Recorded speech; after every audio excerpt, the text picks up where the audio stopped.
Today's show is presented by Podgo. Podgo is the easiest way for you to monetize your podcast, providing podcasters with a flat rate for ad space so you always know how much you get when you include an ad from Podgo. Apply today to become a member and immediately be connected with the advertisers that fit your audience. That's Podgo at podgo.co. Podgo, that's where the pods go. Hello and welcome to the Infectious Groove Podcast, part of the Odd Pods Media Network. Recorded at the 33 1/3 Music Appreciation Center in Speakeasy, located just outside of Detroit, Michigan. The Infectious Groove Podcast is your source for jammy jams with music news and the best in-depth music discussion. Thanks for joining us. Now here are your hosts.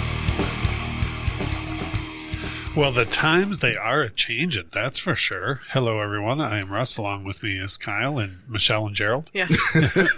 We're here. The child to be named at a later date is going by the moniker of Gerald currently. Yes. That's why we're doing that. So, and I say the times they are a-changing because we have a couple of things going on here. First of all, more or less by popular demand, we are trying something new this week, and we're going to make our main topic a album review section. And if anybody listened to our album review or album tournament in the first season, we are going to base it around the things that we did then, which is more or less if grade the record on how many stinkers it has and how many good songs it has. And then the difference this time, though, instead of Michelle being the end-all be-all and doing things like giving Pet Sounds 5 out of 10, all three of us will give us I'm sorry, you said what? I stand by that. Yeah, that's no good. That's no one likes you. Accurate. So anyways, we are all three going to give our grade on the record and everything. So that's going to be a little bit of a difference. Something else, and Michelle almost insisted on us playing taps for this, but going forward, we have decided to nix our music news segment, and there's a couple of reasons for that. Number one, a lot of the stuff that we were reporting was generally like already out on the internet, so we were more or less just giving our opinions on it more, than just reporting it. Another thing it'll do is it'll allow us to spend more time at the top of the episodes focused on the feedback that we're getting from everybody, which we have a lot to share this week. And it'll also allow us more time to talk about our jammy jams and why we like the songs that we like and why we've been listening to, or for Michelle to tell us why some podcast is great. There's so many good podcasts. I've heard. We're on one right now. This is what we're doing? This is absolutely what none of this is Fisher Price. This is all like real equipment. It's not like when I was like 5 and recording news on my tape recorder. This is going out and actual people are listening. Yeah, this isn't just your parents telling you they listened and then not listening. Yeah, this is a real deal. But they did listen. Well, sure they did. Well, wink, wink, wink. My dad, not on purpose. Right. And so anyways, and then also when some of these big news stories come up, like last week with the Beach Boys not just selling song rights, but their whole brand, like we could turn those into whole topics. So having said that, we are going to keep a lot of our other segments. And the one other new thing that's come up lately is the YouTube channel. We put up yet another YouTube video this week. I've always tried to not be that guy that has 10 different pressings of certain records. I don't have anything against people that do that, but there are some albums out there where it's almost always the same exact record, but the covers are different and whatnot, and people will collect like 30 and 40 versions of the same album. How many copies of Thriller do you have? I have 3 of Thriller, but there's reasons why. The point was, so what if other people's reasons why are the covers are different? What I was getting to was that this week's video is me covering why I have 4 versions of the White Album, and it's not just like there's different covers. They're different shades of white. Actually, I was watching the video back right before I uploaded it, like to make sure it was done, because we filmed that video like 2 months ago, and in the video I was like, "Look at that stunning cover art." I cracked myself up. Oh boy! But there's a reason why I own 4 different versions of the White Album, so I put that up there. But actually, off the top of my head, Thriller I own 3 copies of. Bad I own 3 copies of. The Wall I have, I think, 2, and the White Album I have like 4. And I think other than that, I may have 1 or 2 doubles, and that's it. Kyle just bought his first duplicate on purpose. Oh yeah, what'd you do that for? To make me mad. Ultimately to make her mad. Real quick, Kyle, follow-up question: did it work? Yes, it did. Right. I'm still getting lectured about it. I got him this as a gift for Christmas because it has meaning, and then he was like, "Well, I didn't like the version you got, so I got this." That's not what I said at all. That's exactly what he said. Yeah. Well, I'm sure what you hold on. In fairness, probably what you actually said was, "I don't love you. I don't like this version." Yes. Okay. That's what I heard. That's what I heard. She got me the single LP version of Cleopatra by the Lumineers, and Well, is it just more tracks on the double LP, or is it 45 RPM? I think it's 45 RPM, 180 gram. I love vinyl, and then it's special color, limited edition, whatever. And it's all the way around just better than what Michelle got you. I just wanted to have one of each. Plus, there was probably more thought behind the other. You buying it for yourself than what Michelle would have put into it. Yeah, we should just go and just play Skeet with the one I bought, because fuck it. So, it's a fucking great in our household. Go to our YouTube channel to check out me talking about the White Album. Very soon, find a video of Kyle talking about this pressing, and then after that, a video of Michelle playing skeet shooting with both of them. It'll be awesome. So we do have a whole bunch of stuff to get into that we've heard from listeners in a couple of different formats now. We have some shout-outs to send out and everything, so let's get to it. Feedback, John. Don't worry about that. Right. There's rock and roll be without feedback. So we have a lot of different feedback, and this is just like last week too, where we have like stuff all over the map, because it's almost like I can tell when people are at certain parts of the episode. What did we talk about last week? Oh, great. Well, thankfully, our listeners remember what we talked about last week. We talked about how your music tastes have changed since you were a kid. Yeah. I totally remember that. Yeah. And the first two pieces of feedback that we got on that were directly related to your music taste when you were a kid. One person said, my music taste hasn't evolved at all. In addition to Kermit, they said Unplugged. Kermit Unplugged and Mickey Unwrapped, I also spun and still spin Chipmunk Punk.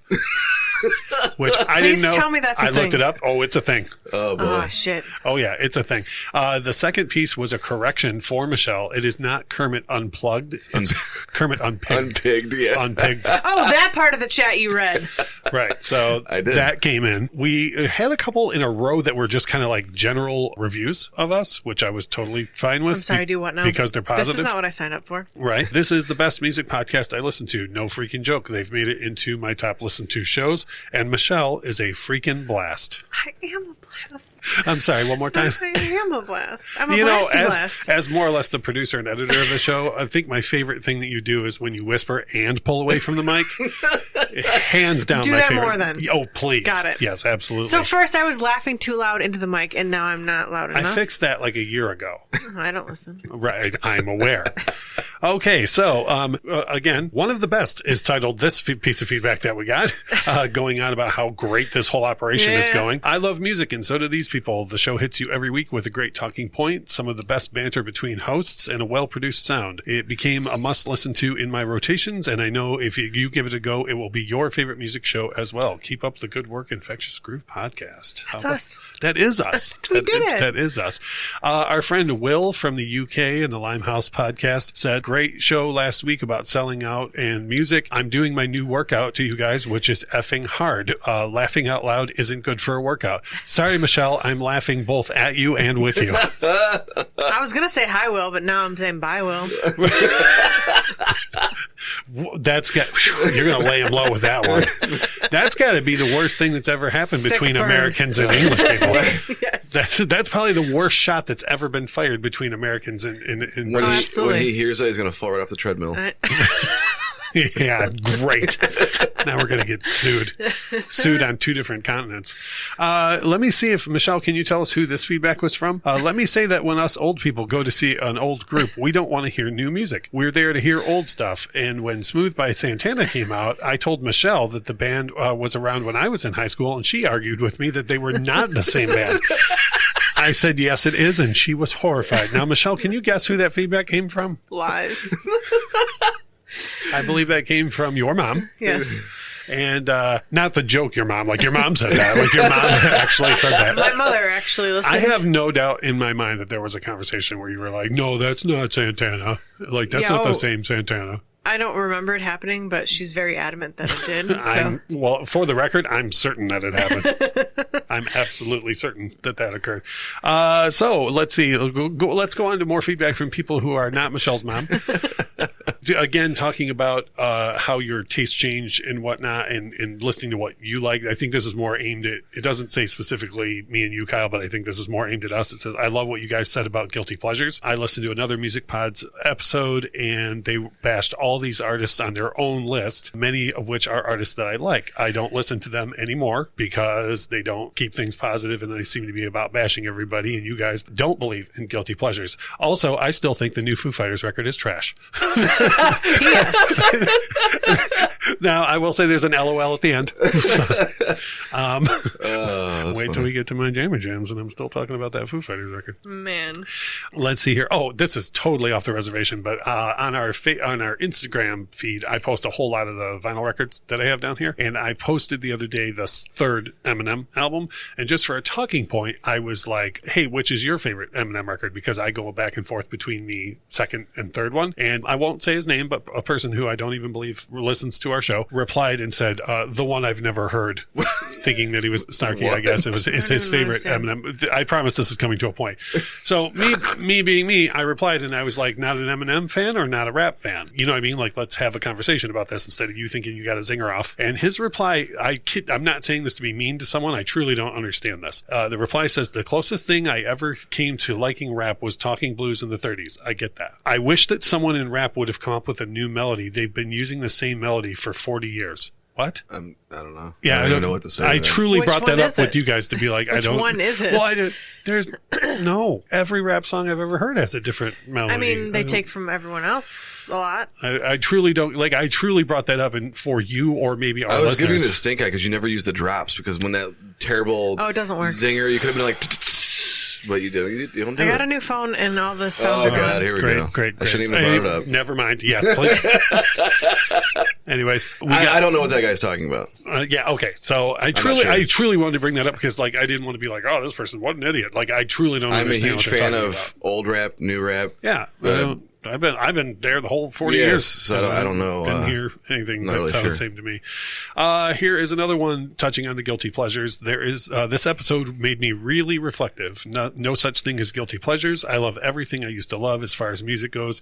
Listening to old favorites is like time travel. I've outgrown nothing. We have a friend of ours who says that all the time, like music's like a time machine, you know, and that's not who this feedback came back from. So it was fun to hear that exact phrase come from someone else, which I thought was cool. And then the last piece of feedback that I have to share is actually relates to the YouTube channel, because when I broke down those versions of the White Album, I broke down like which version you should get if you're looking for it in mono and which version you should look for if you're getting it in stereo. Mm-hmm. And James Porter, who has called us out on the internet more than a few times for causing him to spend entirely too much money on records and whatnot, said, for once, the Infectious Groove podcast saved me money. I now know that I only need to buy the Giles Martin version of the White Album and not the Giles Martin and the Mobile Fidelity version of the White Album. Thanks. So You're welcome. Yeah. I was like, I felt good about that because he's literally been watching the YouTube channel, and almost all the feedback is like, well, I spent a lot more money this week. You know. So the other cool thing is that, and we didn't get a chance to talk about this on the last episode, but it is absolutely a thing now. We have a hotline that people can call. Hotline Bling? Leave us a voicemail. So going forward, and I'm going to mention this a lot through the episodes, pretty much anytime Michelle busts off with a Michelleism, you will be able to either text or call and leave us a message at 313-364-9899. Does that spell out anything fun? No, I looked and it doesn't. I wanted it to spell out call Turk, but it doesn't.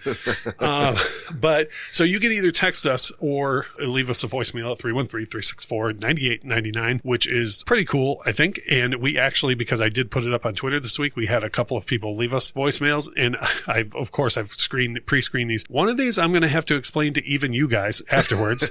Because a friend of mine chose to use the voicemail and bring up one thing that makes sense to no one but him and I that I'll have to explain afterwards. And then the other part is a reference to something that occurred on the show last week that the only person that would remember it probably is Michelle, and she doesn't remember what we talked about 10 minutes ago. So we'll go ahead and play this first one here. Hey, I need help with a couple things. One of which, I know you got a question. You'd like to find out what movie or TV show that Warrant cover band Subpoena came from. You should ask your listeners for that. But more importantly, I can't think of a good name, but what would you call a supergroup that had members of like Blind Melon and Squirrel Nut Zippers? Like, I can't think of it.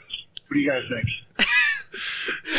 So That's a friend of ours who's a listener from, That was it? from the west side of the state. First things first, him and I, whenever we sit around joking about the music things that get said on TV, I always say that there was some music TV show or movie at some point in history where someone says to someone else in the movie that I'm in a Warrant cover band, we're called Subpoena. And I think it's one of the greatest one-liners ever. And no one can remember what this is from. Did no you one. Google it? I've tried. I've Googled it. He's Did Googled Stacey it. Google it? Yes. And no one knows. So Mike decided that he should leave that voice message so we can put this out. So if anybody who listens to the show knows where the line, I'm in a Warrant cover band, we're called Subpoena, comes from, please let us know. And then the second part is, last week when we were getting near the end of the show, I meant to say a blind squirrel finds a nut every so often. And I said a blind squirrel or a blind nut finds a squirrel. And it would have been fine if Michelle hadn't immediately called it out for the whole world. Wait, it would have been fine, like we were just supposed to breeze past that part of the show? Yes. Oh, okay. Yes, absolutely. Because if I were to have said that, we would have just kept talking. Well, yeah, but then the situation's reversed there. Oh, how the turntables. So you see, it would have been fine to pick on you. So never one to shy away from going a long way for a joke. Mike decided to throw that whole question out there, which I assume is the answer to that is that you would call it the blind nut squirrel band. I don't know. And anyways, we did have one other person, a good friend of the show, used the voicemail line as well, and this was actually to disagree with me on something. So here's that. Hey, this is Lauren from the Beard Owl podcast, and I'm just listening to your most recent episode, and I have to say, the Scorpions totally sound German when they sing. When I hear the song Wind of Change, all I hear is, Wind of Change. Like, how can you not hear them be German? So, loved the show this week, loved all the Weird Al talk, but seriously, Scorpions are totally German. Thank you. I respectfully disagree with our friend Lauren. They just don't sound. I don't hear it. I never have. This is unrelated to that, but I was trying to wait until the second voicemail came through to see if it was just Mike's. It sounded like he was recording from a tunnel somewhere, and it was just his phone apparently. Because I was hoping that it wasn't all the feedback that was coming in, but yeah, no, it's just Mike. He's like in the middle of a forest or in a tunnel, right? Yeah. So I told everybody, holy crap, we had a bunch of feedback this week. There's one other piece of feedback I just want to kind of send a thank you for, and then we have a shout out that I want to send out. One is last week on the show, I mentioned that I don't own No Strings Attached by NSYNC on vinyl because, to my knowledge, it was only available on picture disc. Nick, our friend from the Vinyl Den's YouTube page and Facebook vinyl group, to the rescue, posted on our Facebook and pointed me in the direction of where you can get No Strings Attached on clear vinyl instead of picture disc, and it's on the way to my house. How many dollars? It was, I think, around 60. Oh, that's not so, bad. No, that ain't bad. Ooh, look at that! Wow. Ooh. I mean, I wouldn't spend $60 You wouldn't pay $60 to see NSYNC in concert today. Oh no! I wait for the Groupon. But $60 for the vinyl. $60 for the vinyl. Not bad. Oh no, that's in Russ money. That's not Michelle money. Right. One other thing, and this is a fairly somber thing, but I do want to try and keep it up, is I do want to send a shout out. We have a listener named Faith, and she does a lot to promote us on social media. Like, she's constantly tweeting to other music lovers like how much she loves our show, and she's always giving us feedback, and like just random people will tweet, anybody know any good music podcasts? And she's always like, these are the people to listen to.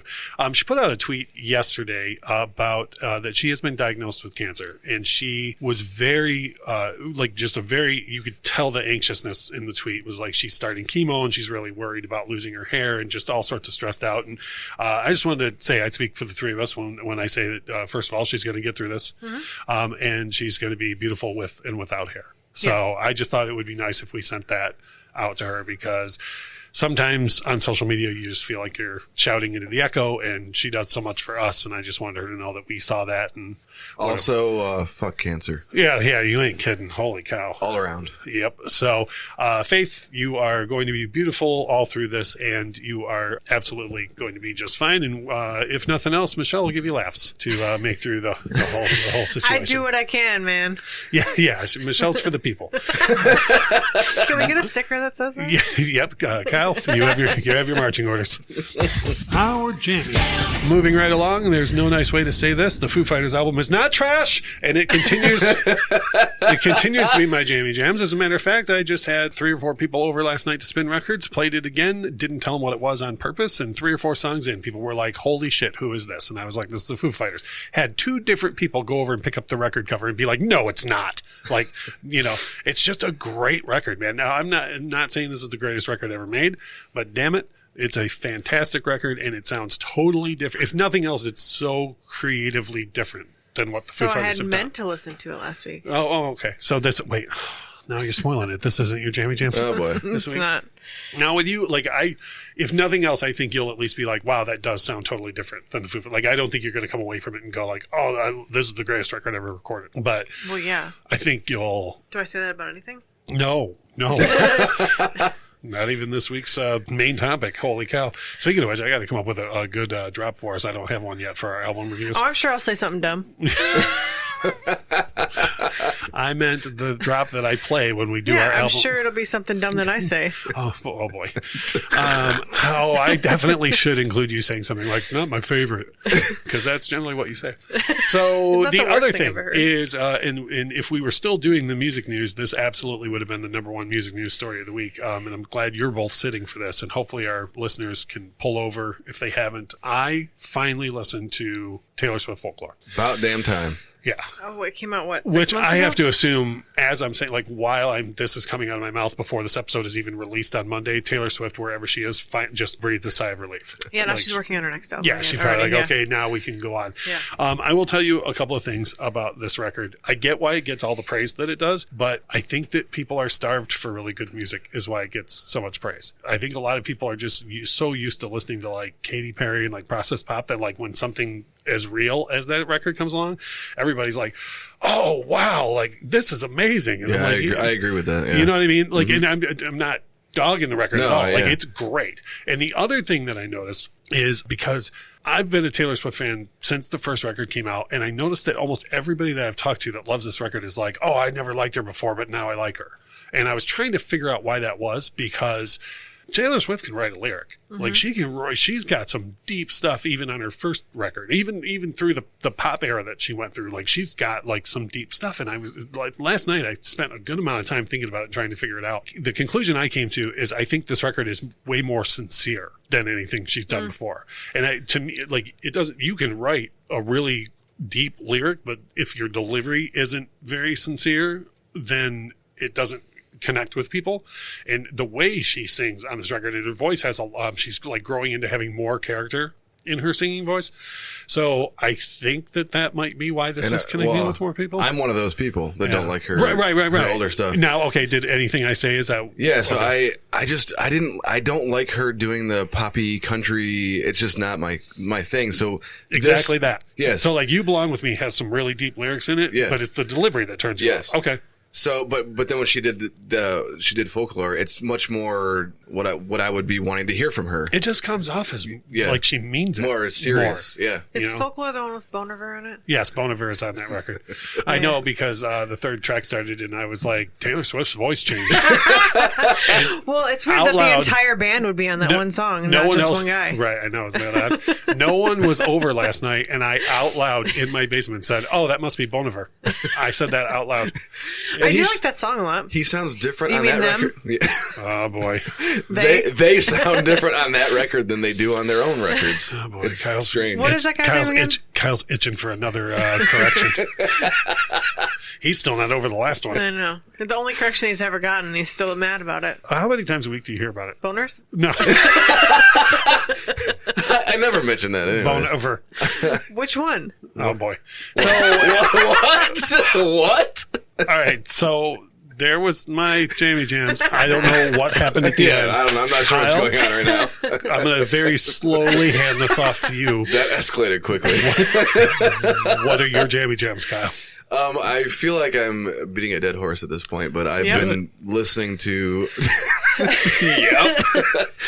Been listening to Sailor's Guide to Earth again and again and again. There's no over way and to beat over that record and to over death. again. Sturgill, he's doing Sturgill it. Simpson, Sturgill of course. Simpson, yeah. Sturgill Simpson's third record, masterpiece. Now, have you dug? I want to ask you this: have you dug into a lot more of his catalog so far? Yeah. Okay. I've bought all listened the Is to it records. not? I have all Is of them on it vinyl. not crazy the difference Yeah, between the they're all first two different, yeah. and the third? Yeah. It's insane. Yes. The fact, like the third one, it's still country, Yeah. but it's R&B, and there's horns. I mean, it's a free. It's and like as you know, bluesy and oh man, you have one child on the way. You have at least one before, and then maybe another on the way, depending on if Michelle knows about. I don't know if she knows about the other girl or not. But as a parent, do the lyrics of that record not totally resonate yes, with you? it is. Oh my god! And then when he redoes some of the tracks for that for the Cutting Grass, and to be able to swing that totally the opposite direction and turn it into like a twangy country tune is Just amazing. this week, because you mentioned it a couple weeks ago, I listened to the Cutting Grass version of All Around You. Yes, which is 100% different than the yes, version. and it's just as fantastic as the original version. Yeah. Well, if you're just joining us in progress, this is the Sturgill Simpson podcast review, which is features now more Michelle's eyes glossing over. Yep.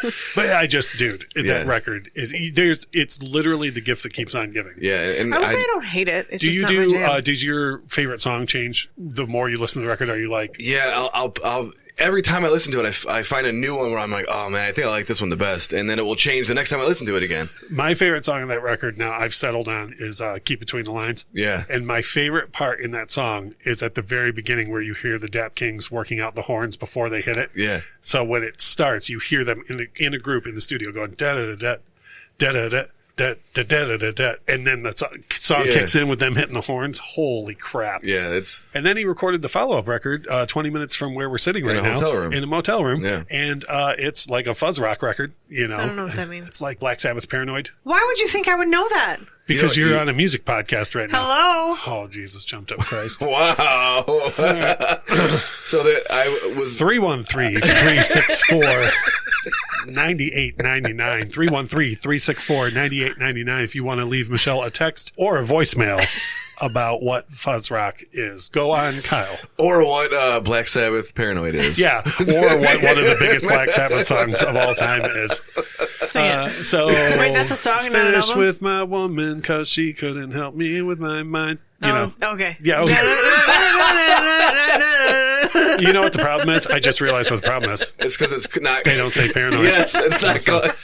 The lyrics are just about being paranoid. They don't actually say paranoid. So then what's the song really called? 313-364-9899. Leave Michelle a voicemail. Tell her what paranoid is really about. Not really called. Really called. Or what it should Hey, be called. Mama. Yeah. Yeah, sure. Sailor's Guide to Earth, Kyle. Anything else before we move on to the grand finale? Polar opposite of Sturgill Simpson, I was listening to what I believe is Nas's newest record. It's called King's Disease. I happened upon it, and there's a new... Like, off the top of your head, good? Oh, I love it. Okay. Yeah. No, I love it. Nas is kind of sketchy. It's not the first time I've listened to it, but Spotify has this new category, or recently discovered by me category, where it recommends just random, like, albums to you. Is the category on Spotify called Recently Discovered by Kyle? They all get the Kyle bump. Yeah. So it was on there, and I These was albums like, get the Kyle bump. it was on there, and I was like, oh, I want to listen to that again. So Right I on. dug back into it, and yeah, it's Good. It's good. I So just- two he's- albums for me to put on the playlist. Got it. Yeah. Right, yeah. He's hit or miss is why I asked. Yeah. So that's good. Michelle, there's no way to get around this. This is probably the biggest thing that everyone's week is enlightened by, I would think. Everybody every week is waiting to hear what Michelle's jams are. So we know Black Sabbath, Paranoid, and what else have you been listening to? Other than And Paranoid was very recent, right? Like within the last minute and a half. Yeah, like just the part you sang. Other than listening to CCR this week, Lone Bellow dropped a new single. They totally did. Dried Up River, which I think is a jam. Yeah, I only listened to it once, but I liked it a lot. What? I know. I was busy listening to the folklores and the Foos And the CCR. and the CCR we'll get to. And then Russ had sent us a list of science, I guess, did a study. All of Science boy. did a study about the top 10. The study was done by science. Science. YouTube probably. Yeah. And what is the top 10 most annoying? Hated songs. Most hated bands of all times by Science. They made sure to mention that. Yep. And number 4 was Mumford & Sons, and it made me really mad and really sad. So then I listened to a lot of Mumford this week to make up for it. I did have the person who sent me that link, and before I even looked at it, the next text that came in said, number 4 should be good for Miss 5 out of 10. And I was like, oh boy, this is good. And I didn't even realize, but I did text back to them. I think the reason why Mumford would make that is because of the huge shift in their sound, where everyone wanted them to keep making the same 2 records over and over. And I think number 4? Right, because I think they were gigantic. They still are. We talk about this a lot, but like Achtung Baby is so different from the Joshua Tree, and it was a gigantic hit, right? Imagine if it wasn't. U2 would have gone from being one of the biggest bands on the planet to one of the most hated bands on the planet.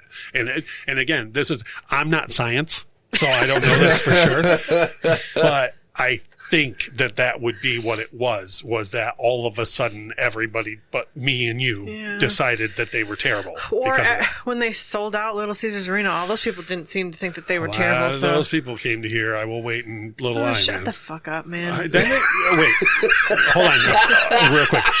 Whom are you addressing with the shut the F up? Is it me, Science, or people in general? All of the above. Anyone who doesn't like Mumford. I'm not you in this instance, but I'm just going to save that one for later. Just in general. Yes, if you could just shut the fuck up. Hi, Mom.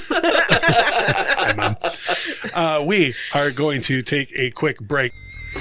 When we get back, we are going to get into our first album review of an album chosen by Michelle, which I thought she picked because she loved. Yeah, I thought she didn't. No. The Infectious Groove Podcast review of Creedance Clearwater Revival, Cosmo's Factory, not one of Michelle's favorite records. Coming up in just a second. Hello, everyone. I'm Dylan. I'm Corey. I'm Kendall. Together, we host From the Middle, a comedy and culture podcast about being middle-class guys living in the middle of America, in the middle chapters of our lives, with points of view that fall somewhere in the middle. That's right, Corey. We chat about all things, mostly husband and dad life, geek culture, and entertainment from a relatively centrist and regular point of view. We all hear enough about the extreme ends of the spectrum, so we thought we'd create a conversational and relaxed podcast from a moderate perspective. Flyover state? Psh, more like state fairs. Livestock. Guys, what's something that's cool and impactful that is the antithesis of boring? Yeah, I don't know, man.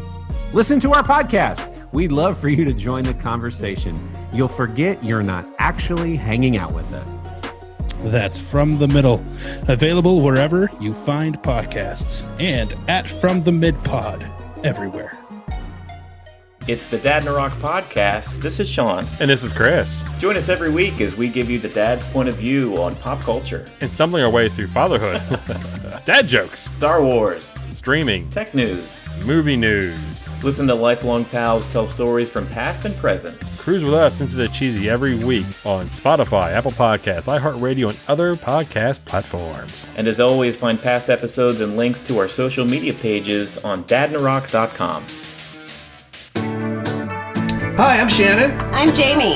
We're Married with Television, marriedwithtv.com. We are a couple of Hollywood normies on the outskirts of the film and TV industry, and we talk about our favorite TV shows, music, and movies, and sometimes they talk back to us. Sometimes they do. Our podcast is Married with Television, one word, on Stitcher, Spotify, iTunes, and SoundCloud. Possibly Amazon soon. And we are a proud member of the Odd Pods Media Network. Married with TV. MarriedWithTV.com.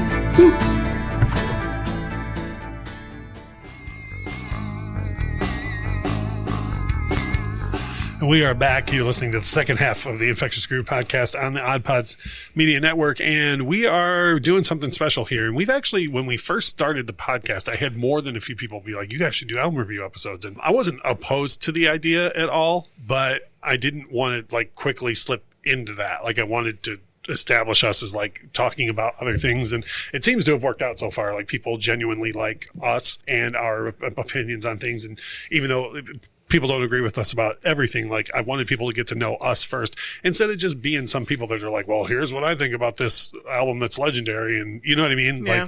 Like for example, last week we had feedback where people were like, Michelle used to annoy the hell out of me, and now I'm getting used to her, you know. And but I grow on people. I'm a grower, not a shower. Right. And so the point being that like I wanted people to get to know you more, to know where you're coming from before we go. And I don't even think she knows where she's coming from. She for sure doesn't. She didn't know where she was. How did I get here? Right. So because back in season 1, we did an album tournament where Kyle and I both picked 8 albums a piece, and for funsies we did an album tournament, and Michelle got to pick which ones moved on in the tournament. When we thought about bringing up album reviews a couple episodes, Michelle said, hey, can I pick the first one, because you and I got to pick those albums. So Michelle brought to us Creedance Clearwater Revival, Cosmo's Factory, which was released July 16th, 1970. This is the 5th CCR album in 2 years. I'm sorry, do what now? This is the 5th studio Creedance Clearwater Revival album, released between 1968 and 1970. So they were just pumping out the jams. They were pumping out the jams. So as far as this record goes, the format that we want to do for these album reviews, to keep it the way that we generally do, and how we did it when we did the album tournament, I thought it'd be fun for us, each of us, to talk about what we think are the best tracks on the record, because I think a lot of what I think is the best track on the record is going to be different from you and different from Kyle and so on. And then, of course, we have to address the stinker situation. Now, the end goal for any album is what, Michelle? No stinkers, correct? Yeah. That's the end goal. But you find more often than not, you've got some stinkers showing up on records, right? Yeah. So we're going to address that per album. Okay. Are there stinkers on this record? If so, what and why? And again, I think that one man's stinker is another man's gold. So we may find that out. Have a little bit of an open discussion about the record, probably address the stinker versus best tracks thing. And then this time, Kyle and I get to chime in and also give our rankings of the records, as opposed to saying things like, I love everything about this album, 6 out of 10. I have yet to meet a 10 out of 10. I'm very aware. Very aware. So, CCR, Cosmos Factory. We will start with you, Kyle. What do you think the best couple of tracks are on the record? Doesn't have to be 2, but whatever. What do you think some of the best tracks are on it? My favorite track on the record is Running Through the Jungle. Oh, right on. I don't have that listed in my best, but I totally see it. Yeah, it's just, I don't even know. I just think of Vietnam. Yeah, I was going to say helicopter landing. You can't not think of that, because that's what it's used for. Helicopter landing. Everyone being sweaty and dirty. Yes. Yeah. It's that. What else? That's one of those songs, man. It's like, okay, so Alice in Chains' Rooster, right? Mm-hmm. Obviously about Vietnam. Yep. And it conjures that same thing. Run Through the Jungle, it was happening. Yes. You know what I mean? Yep. So it's like, that song's like, you're in it. I read something, someone was saying online that Vietnam is referenced so many times because of they were recording during Vietnam happening, so it just came up a lot. Yep. And that song sounds like exactly the situation it's about. What else you got for best tracks? Long as I Can See the Light. Mm-hmm. We actually, Michelle and I paid to see John Fogerty in concert specifically for like, okay, but he better do As Long As I See the Light. I showed him the video. Yeah. She showed me the video, and he killed it. He done killed it. He did kill it. He was 72 or 3, something like that, when we saw him. And my biggest concern was like, that guy was singing high in the 70s, like vocally. Yeah. And both. That's going in the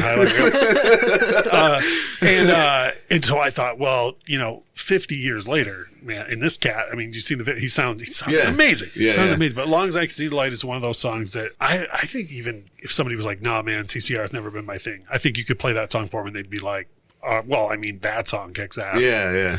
You know what I mean? Like, that's that good. I what totally else you agree. got? Any other highlights? Up Around the Bend. That damn guitar. That might be my favorite CCR song of all time. Oh, my God, yeah. First of all, the guitar intro is screaming. Yes, it is just screaming. It's up there with all the famous guitar licks that you hear at the beginning of a song that become catchy. Hey Mama by Led Zeppelin. It's the same. We listened to this album while we were making dinner the other night, and every time pretty much any of the hits on this, he was like, that's the most famous CCR song, and the next song came up, I'm like, no, that's the most famous CCR song. And they got a ton that aren't on this record. Yeah. Down on the Corners, Susie Q, stuff that's but Up Around the Bend, first of all, the riff is killer. And then what I like, because I love singing harmony on songs, and the harmony that's in the chorus already is great, but it provides me the opportunity to go above it or under it, like when I'm singing along, and it's just great for me. The other day when I was listening to the record driving around, I like on all three courses I hit like a different harmony just to have fun with it, and oh god, but that Up Around the Bend might be my all-time favorite CCR cut. Damn guitar. I matched you for the most part, except I had Up Around the Bend and Long As I Can See the Light. The third one that I had for a best track was Traveling Band. Yeah, it's a jam. And I've learned something about this song the other day, that John Fogerty set out to tribute Little Richard writing this song, which is obvious when you hear it. Got sued by the people who owned Little Richard's song rights, because they were like, yeah, okay, you tributes one thing, you ripped off Little Richard. Did you know that the beginning is exactly the same as The Twist by Chubby Checker? Yeah. Like, exactly. Like, if you listen to them back to back, it's hard to tell which song is which. Right. So Chubby Checker didn't sue, but they were like, Little Richard was like on it. Yeah. Well, no, it wasn't Little Richard. It's the people who owned his rights. You know what I mean. Yeah. But I didn't know that until the other day. I didn't realize that. So what do you got for highlights? Obviously, As Long As I Can See the Light. That's the whole... Spoiler, because you and I paid money to see the guy sing it. That is the reason that I picked this record. And I knew most of the songs on it already, and I never listened to it front to back. So this was not my favorite record. I didn't know that was the qualifications. No, for it's not a qualification for. I just, the way we got to let people behind the curtain, because before we went to record this, so it's not in the episode, Michelle was like, yeah, I don't even like this record that much, or something along those lines, and both Kyle and I's jaw hit the floor. It doesn't have to be your favorite for these. The way you put it, it literally sounded like you just pulled it out of thin air, like, this one. And then that's what you're going to go with. Not that there was any sort of like reason for it. I was just trying to think of something that we haven't done anything about CCR. Like I was going to pick Tom Petty, and I was like, we did a whole episode on Tom Petty, and then I was thinking about. Well, yeah, we should completely discount his entire catalog. I've been Tom Petty'd out. Yeah, Prince, Michael Jackson. We've been there, done that. Yeah, I'm sorry, you've been Tom Petty'd out. I've been Tom Petty'd. 313-364-9899. If you would like to leave your opinion on Michelle being Petty'd out, because I don't think that's a thing. No, we are Petty'd out. I don't think we can talk. We're not the Tom Petty podcast, man. Yeah, and it's weird that we continue to talk about him right in the middle of our Cosmos Factory review. Anyways, which Long As I Can See the Light is my favorite song. And what else do you got for favorites? The same thing. You guys all took mine. Up Around the Bend is my jam. Took yours. Yeah, as you were talking, I was like, you're taking all my talking points. And it's okay for us to agree on things. These are a lot of people's favorite songs off this record. Traveling Band is another one. It was those three are my jams. Yeah, Traveling Band, I think I only like it because it's such a ripoff of Little Richard. Ask her what I said when we were playing it. I was like, this is a goddamn Little Richard song.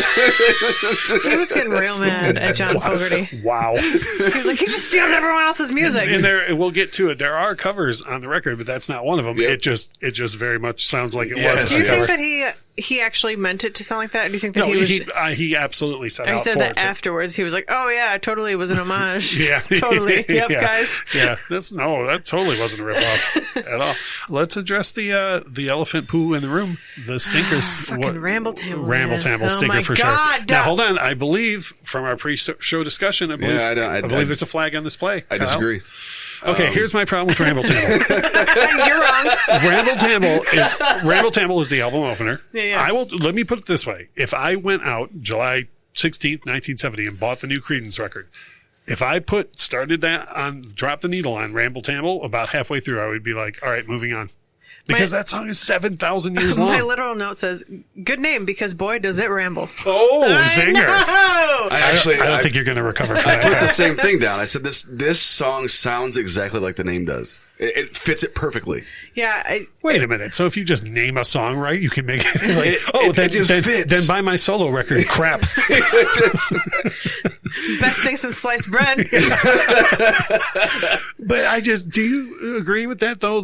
Because this is me. You know how I am about track listings. Yeah. And the record just starts with this song that is way too long. And there's so many hits on this record, and you're like, that's the one you choose. Well, they didn't know they were going to be hits when they were sequencing. You think that they just those weren't hits when they made this record. But you thought Ramble Tamble was going to be a hit. You got to remember short attention span theater over here. She needs the record to start with a hit, have another hit next, and then nothing. Wait, do you just want everything to go back to singles? Yes. Yeah. We talked about this earlier about how much of a control freak John Fogerty is. So there is an absolute reason why it opens with that track and then transitions, and there's so many different styles of music throughout the entire thing. You know what song I hated the first time I heard it, and then now I just find myself singing? Is this going to be Tom Petty again? I totally listened to the wrong record. Sounds like, wait a minute, is Free Falling not on Cosmo Factory?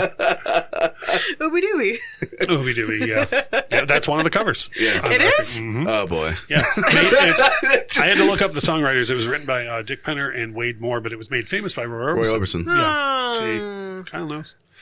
I actually was listening to the Roy Orbison version earlier today, and she had no idea. Yeah. And it's not fantastic. And their cover of it's not bad at all. I just, like, Ramble Tamble, I think my biggest problem with it is the sequencing. That song has no business opening the record. For Stinkers, this is going to be a little controversy here, but Grapevine. I think I heard it through the grapevine. Why is it 11 minutes long? It's way too long. Because they were high as fuck, man. That's literally why it's 11 minutes long. For me, if you're CCR and you're going to do Grapevine live, by all means. Yeah. Like, you're talking to a person, like, I've famously seen the Crows like 25 times, right? They have a ballad called A Thorn in My Pride that's like 3.5 or 4 minutes on their second record. Mm-hmm. I saw them do, and I'm not making this up, a 25-minute version of that song once, and literally when it was over, I was like, that was the greatest thing I've ever seen in my life, right? But like, if the studio version of A Thorn in My Pride was 25 minutes long, I'd be like, you guys are nuts. Yeah. And that's Grapevine. And the thing with Grapevine is there's nothing innovative that happens in it. Okay. And again, I promise I'll get off my soapbox here. People might listen to the show and be like, really? The Pink Floyd nut's going to talk to us about long songs? Well, hold on. Pink Floyd have a song called Echoes, and it takes up the entirety of the second side of their metal LP. It's the album right before The Dark Side of the Moon. So this song is like 23.5 minutes long, but it's in movements. Like, there's like the opening to the song and then the verse, and then there's like a funk breakdown. But it's a rock song that has like enough movements to justify being that long, where Grapevine is freaking 11 minutes of doom, doom, doom, doom, doo, doo, doo, doo. Like, holy crap, guys. See, I think so. I do not. Here comes Ramble Tamble. I don't dislike this version of Heard It Through the Grapevine, and you don't dislike it? No. So you like it? It's not. It doesn't. Let him use his words. Yeah, it doesn't stick out as something that I would like go to first on this record, but I don't mind listening to it. Okay, go on. But the drums sound fantastic. It sounds like you're standing right in front of the band watching them in like a tiny little bar play the song. And which is where I would take that version. Yes. You know what I mean? And maybe that's what they were going for. And to me, the drums, oh my God damn, it sounds great. Do I need to hear it for 11 minutes? No. But it sounds good. Make a quick judgment call. Stinker or no stinker? No stinker. No stinker. No stinker. I wouldn't say it's a stinker. That's why I said I thought it was a little bit of controversy. I wouldn't say it's a stinker. I feel like maybe the last 6.5 minutes is a stinker. So now stinker, just over half of it is a stinker. I mean, let me put it this way. It got to a point the other day where I literally was checking Spotify to be like, did I start this over on accident? And in that moment, I was like, well, that'll make comedy for the show. But it was a real thing that happened. Yeah. I literally was like, wait. Whereas, again, Echoes by Pink Floyd, at no point in that song would you be like, even the first and the last verse are the same. They're like 18 minutes apart in the song. Yeah. Different lyrics, but it's the same melody to it. And you wouldn't get to that second lyric in Echoes and be like, oh, did I start this over? You know what I mean? With this, I literally had checked my phone and was like, please tell me I didn't start this over because it's 100 years long. The amount of difference in how things sound on this record. Well, so I had told her before that my biggest problem with CCR is that all the songs sound the same. Yeah, I hear that. And a lot of them do, but then he uses so many different things from other music in all of his songs. Well, one of your highlights is Run Through the Jungle, right? And there's like reverse piano and like Beatles-esque stuff happening on that cover. And the one that sounds like Little Richard, it's like that 50s style guitar sounding. And then you got however they mic'd up the drum kit in. It just sounds... It sounds like a live version of that song. That Traveling Band, man, that song sounds like a party was going on at the studio when they recorded that, man. That sounds like at the very least, a ruckus occurred. Some shenanigans? Could you even imagine that being being there when God, something like that was recorded? How many records do they have? CCR, I will look it up while you guys carry the conversation. But I want to say they had 5 studio records, 7 studio records. I was like, they put 5 out in 2 years anyways. They broke up not not that long after making this record. Can we talk about how we can't revisit it? Is not a thing. That's not a thing. I mean, it's up to you. I mean, it's two of the three guys. Well, Tom Fogerty passed, so it's two of the three guys that were but not the main one. Right. Well, I mean, Styx does it. Floyd does it. There's a lot of bands that tour without that one member that everybody. I feel like John's voice is what draws me to CCR. Right. Like, well, I mean, it's all objective, but the guy who sings for him sounds excellent as well. So it depends. Like me personally, like when I was a kid, I went and saw Floyd several times without Roger, because at the time I was just like, whatever, I just want to hear Pink Floyd songs. And now I've grown into the point where I'm like, okay, but Roger's the guy that wrote that. Like, I don't care to hear David Gilmour sing about Roger Waters' father dying. Right. Whereas now, when I'm older now, let me put it this way. I've never seen Creedance Clearwater Revisited, and I've seen John Fogerty. Have you seen CCR though? Like the No, because I was born several years after they broke up. How old are you? They never did a legacy tour? To answer your question, 7 studio albums. So open discussion about the record by the band who was broke up before I was fucking born. They didn't do a reunion tour? Oh, Jesus Lord. They had a lot of personal issues. Very famously, them, the Kinks, Oasis, the Black Crowes, all those bands. The Beatles, you didn't know, they were on a double bill with the Beatles when they did their reunion tour. That's amazing. Yeah, and it's just weird. I'm surprised they didn't go to that show. It's weird you never heard about it till just now.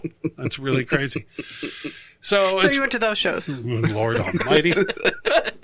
As far as open discussion of the record goes, on first glance, when you look at it, me personally, I think 3 covers is a bit much, especially when one's 100 hours long. Not if you don't. What's the third one? Not if you're Michelle and don't know that they're covers. If you don't know their covers. Well, there's that. Honest to God, that's funny, but there's that. And then 2, at that time, a lot of the Stones and Zeppelin and the Byrds and everybody, a lot of their covers albums were covers by and large. Like a lot of those. What's the third one? Hold up. I'll get there in a second. One of the covers on here, and the third one I was going to mention is Before You Accuse Me, which is an old Bo Diddley song that everybody has cut. I mean, that's on I think the Beatles did a version of it. If it's not on a studio record, it was definitely on a live album. The Stones for sure did it. I mean, Clapton had a huge hit with it on his Unplugged in the 90s. Everyone's done that song. But that was one of those things where on first glance, when you look at this, you might think it's a lot of covers. But then at the time, everyone was doing covers on their records anyways. They had a lot of covers as hits. They put I Put a Spell on You was a cover, and so I feel like they did a lot. Yeah, and my only issue with the covers, Ooby Dooby's serviceable. I would rather listen to the Orbison version, but I'm not. If I'm listening to Cosmo's Factory, I wouldn't be like, oh damn. Yeah, to me, it's a feel good, fun song to listen to. I don't seek that out when I'm listening to this record. Right. It's just I wouldn't turn it off because of it. See, now there's Grapevine I would turn off. I don't even mean even from the beginning. Well, I mean, I'm not in the business of skipping after I start. I'm pot committed once I listen to a song. So when you were looking at Spotify being like, why is this not over yet? You just couldn't hit the button? Because I committed to reviewing this album and was going to listen to the whole thing. No. Several times? What do you mean? So, what do you do? What? I think that he just listened to it all the way through one time. Yeah, I just listened to it through once. It's so long that I thought I started it over. What is happening right now? I listened to them 4 or 5 times. So wait a minute. You mean on additional listens of the record? Yes. Did I listen to? Yes. You finished the song. Yes, because if I'm going to be here and assess a piece of art. Assess. I assess the situation. If I'm going to assess a piece of art, I'm going to, take the time to continue to observe the art. To assess it and just get mad every time? Yeah. As opposed to someone who barely listened to The Dark Side of the Moon and then had the nerve to rate it. I did listen to it. Barely. I mean, what do you consider barely? Every song on The Dark Side of the Moon, except for A Great Game of the Sky, has full lyrics through the entire song. Too many. And you made a comment during your assessment of The Dark Side of the Moon that it did not have enough lyrics. It did not have enough. One of the albums in the history of rock and roll that is universally praised for not only how many lyrics it has, but the quality of lyrics on the record. So I didn't get that gist. That wasn't your takeaway? That wasn't your takeaway? That was not my review. I can't wait till we cover Thriller and some of the other songs in the top, or to some of the other albums in the top 5 largest selling records of all time. Michelle's gonna be like, people say Thriller is really innovative, and I don't get it. So what kind of general thoughts did you have on the record, Kyle? What do you think about once you get past Ramble Tamble, do you think the record flows really well? He likes Ramble Tamble. I know that, but we agreed that it's not a good flow for the record to start with. I don't like Ramble Tamble. I think it sounds just like the name of the song, and it's just there for me. I wouldn't... What do you mean? Here's my thing. I don't think it's a good way to start the record at all, and you agree with that, right? Yeah. So that's why... So, Kyle, going back to our adult conversation, after Ramble Tamble, what do you think about the rest of the record? And when I originally took a listen to Traveling Band, I heard you were mad. Yeah, because I thought that he was yet another person that was stealing from black culture to popularize it. And I've yet to decide whether that's the case or not, because I genuinely think that he is that big of a fan of that kind of music that he wanted to pay homage to it. Right. And especially my argument would be at the time, like in 70, the Motown movement had already happened. Like African Americans making this type of music was not a secret anymore. And I think that when Elvis broke with it, that's why that misnomer was out there for so long that Elvis ripped off the black man, because people thought that he was like trying to get away with bringing it to the light when he was trying to help bring it to the light.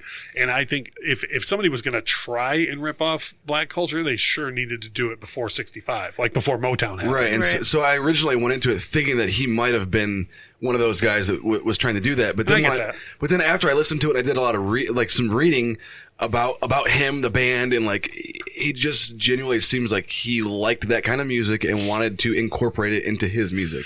I'm so confused right now. So hold on a minute. I listened to the record 2 or 3 times to make sure I knew what I was talking about. And you did, what was that word you research? Yeah. What you used? I read some stuff, listened to some stuff. Because I'm sitting at a table here with 2 people who do things like that, and there's a third that doesn't do any of those things. Russ, would you please just do some research? Earlier this week, I was talking to Kyle and Michelle about some of the praise that the show gets, and Michelle commented to Kyle and I that she believes that it's her depth and wealth of music knowledge that brings people to the show. And I think we can all agree with that. 313-364-9899 if you want to share. Is it Michelle's width and depth of musical knowledge that keeps you tuning into this? Can we also ask someone to make us a jingle for that song or for their phone number? Like, can we ask for someone to like write us a jingle? Yes, I want a jingle for that real bad. We will use it on the drops every week. Every time I say something dumb. Yeah, whenever you bother to hook your phone up to the thing. I didn't know it was broken. Holy cow. Michelle, what are your general thoughts on the record? I'm not done yet. God damn it. Shifting back to Kyle. You're skipping on me here. My bad. He did research this week, so he wants to talk about it. And though I did say that a lot of their music sounds the same, it's because of the amount of quality control that John Fogerty had over everything. Yeah. So it sounds just the way that he wanted it to sound. Mm-hmm. And I joke about them all being high as fuck and doing that kind of thing, but they all had an agreement when they went into the studio that they did not use drugs or alcohol while recording music. Yeah, which is the opposite of every other band in 1970. And though it sounds like... You think the other bands were like, oh, well, we'll just use them. Whatever you guys are... Like Black Sabbath went in and they were like, oh, look, they left drugs. And the thing that I was reading is that they made it a point to say that it was agreed upon by everybody, not that he was just forcing everyone to be sober while they were recording. He was just a crazy perfectionist that wanted everything to be exactly the way he wanted it to be. And that's why the sound is so consistent. Yeah. Even though it changes throughout the record. And the rapid production too. Yes. Like we said, you put this is their what did I say it was their fifth record in 2 years. Yes. You got a thing that you do. And that's a good point. When you're not all fucked up in the studio constantly, you can make 5 records in 2 years. Yeah.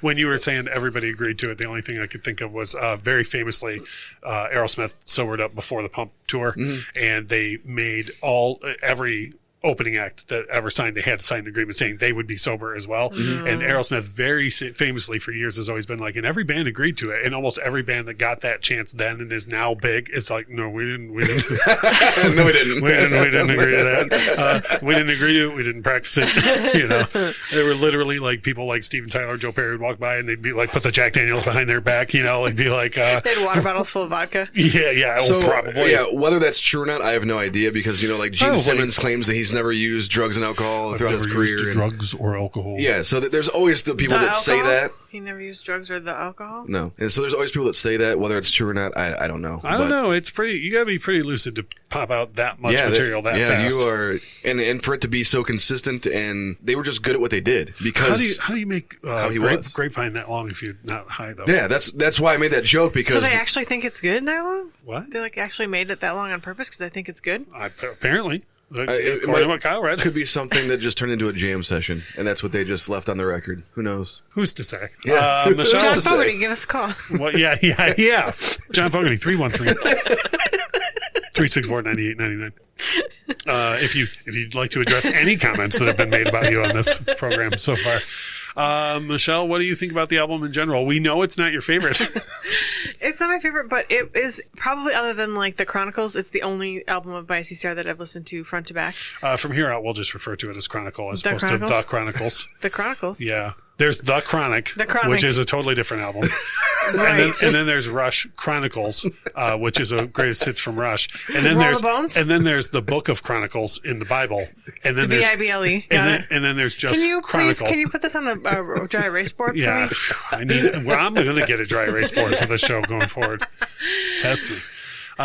So other than that, this is the first time you've listened to a CCR record front to back on its own? Okay. Yeah. Because you always go front to back. You don't go back to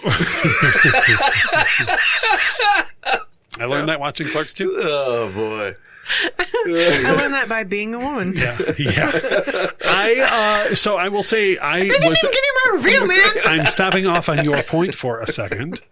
This is what happens as we interact with each other. See how hostile she is, man. Cow. This is your fault, Kyle Bob. For years, all I ever listened to was Chronicle as well. That's before I learned that Grapevine is 100,000 years long because the version on Chronicle is edited down. And a friend of mine back around like 99 or 2000 bought a box set that was like all the CCR studio records and then like an additional disc of either live or like rare cuts and stuff. Mm-hmm. And that was the first, I was like, oh wow, like we should dig into this, you know? And like that was the first and only time I really listened to the full records. So was my point of, I was adding on to what you were saying, and please by all means go on. The end. No, I'm just kidding. Oh my God. And I liked it overall. I liked it. I picked it because I like CCR in general, and it has my favorite CCR song on it. And I was like, well, this will be fun. And I feel like a lot of people like CCR. Because I'm not very, very well versed in their track listings on their individual albums. Mm-hmm. As soon as you were like, I'm thinking about doing Cosmo's Factory, I was like, wow, that's a left field. Oh, I bet it's got As Long As I See. You win. Yeah. It'd be like, hey, are there other songs on that album, Michelle? Oh, I don't know. I always play that one over and over and over and over again. Right. But so let me ask you this, and this isn't like a prepared question. If you here now today had just heard like one or two tracks off of this, would you go buy the album? Yeah. Okay. I would actually put it on. I would go buy it and then put it on in general, just play front to back. I mean, Sounds like you have something to add to your cart, Kyle. There you go. Because we had talked recently, Michelle said she was so excited about the amount of vinyl you were buying. Yeah. It sounds to me like you were just giving the go. She gets really excited when we get a new vinyl package. Oh, I would imagine. Which is every day. Yeah, I have like 3 or 4 on the way to me, and I'm so excited. One of which is the NSYNC record. Thanks again, Nick. And I'm pretty excited about that. But yeah, so you would absolutely go and put it so you would return to this now to listen to? Oh yeah, I would put it. I would buy the album and just put it on and play it front to back while I was like cleaning the house or cooking or whatever. If I bought this album on vinyl, it's the only time I will ever hear Ramble Tamble again in my entire life. If I'm putting this out, if we're ever on a road trip, spoiler alert, if we're ever on a road trip and you're like, hey, put on Cosmo's Factory, I'm starting with track 2. What if Kyle wants to hear Ramble Tamble? Do you remember when he clearly made his point that he doesn't love that song? Oh, I wasn't listening. What? Right on. Oh my God. Let's get to the moment that everybody's waiting for. And I have to assume the sales of this record are going to live or die going forward by our individual judgments. Yeah, I will give you mine, and this shouldn't be okay. Nope. Please don't do that. Resonating in all the speakers. God. It was my drum roll. Yeah, nope, don't do that. I'll create us a new drum roll. I will give this record a 7 out of 10. And the reason why I will give it a 7 out of 10, first of all, I'm deducting 1 whole point for the length of I heard Through the Grapevine. Because that song, there's no point does that song need to be that long. Yeah. I'm deducting. If it was half the length, would that be a good cover to you? Oh, yeah, absolutely. Okay. Yeah. If you just take out the whole middle section. Up, and I'm deducting 2 whole points for Ramble Tamble for 2 reasons. Number 1, the length of that song is absolutely unnecessary. And 2, I'm a huge track listing guy. That song absolutely does does not belong at the beginning of this record. So I guess 1.5 points for the song itself and a 0.5 point for where it is in the track listing, because that upsets me greatly. But still, I think 7 out of 10 is solid. I mean, it's got my favorite and my second favorite CCR songs on it, which is because some of us have rational behavior behind our scoring system. That's like 6 of my 7 points are coming from those 2 songs alone. Sure. And Kyle, what do you got for the ranking here? 1 out of 10? 8. 8? Yep. So the Ramble Tamble being the decider. Only because Ramble Tamble does not bother me. Not even really the length of Heard It Through the Grapevine bothers me. It doesn't have everything that I would like to see in the 10 out of 10. I feel like you like a jam band. Yeah. But, I feel like you like a jam band. I do. And I feel it, and once I started figuring out or learning why all the things were the way that they were, because of how John Fogerty was when they were recording this, then I started to appreciate it more. I originally didn't like it that much when I thought that he was stealing from people and trying to, make their, popular license Little for Richard's himself. lawyers didn't like it either. Yeah. So once I established that I didn't think that was the case, and that overall people don't think that's the case, I guess, then I was like, this the whole record is a damn jam. Like it's just something you can sit back and jam to.